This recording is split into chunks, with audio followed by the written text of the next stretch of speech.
চিতল মাছ আমার খুব প্রিয় মাছ, আমার মতো অনেকেরই প্রিয় মাছ। আজকে আমি দেখাবো আমি কি করে রান্না করি চিতল মাছ। হ্যালো ফ্রেন্ডস, চলে আসলাম নতুন একটা ভিডিও নিয়ে। আমার নাম বিপাশা সাহা। ফ্রেন্ডস, আজকে আনা হয়েছে চিতল মাছ।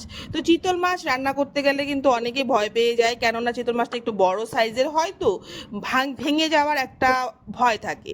তো সেটার জন্য আমি বলতে চাই যে যারা চিতল মাছ ভাজতে পারো না, যারা নতুন, তাদের জন্য কিন্তু কথাটা বলছি। যারা এক্সপার্ট তাদের জন্য কিন্তু একদমই বলছি না।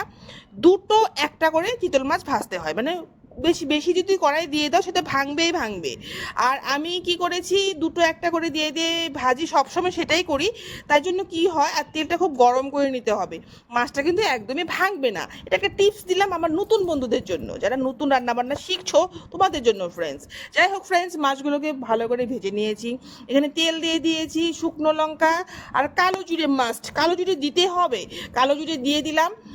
এখানে ধনে গুঁড়ো, জিরে গুঁড়ো, নুন, হলুদ দিয়ে ভালো করে কষিয়ে নিয়েছি। কষিয়ে নিয়ে তারপর সেখানে দিয়ে দিলাম জল। যখন ঝোলটা কিন্তু টকবক করে ফুটে উঠবে, তখনই কিন্তু মাছটাকে দিতে হবে। আর আরেকটা টিপস আমি দিয়ে দিচ্ছি, চিতল মাছ কিন্তু ঝোল ঝোল করে রান্না করলে ভালো লাগে না। এটাকে একদমই তেল তেল করে রান্না করতে হবে, একটু তেল দিতে হবে বেশি করে।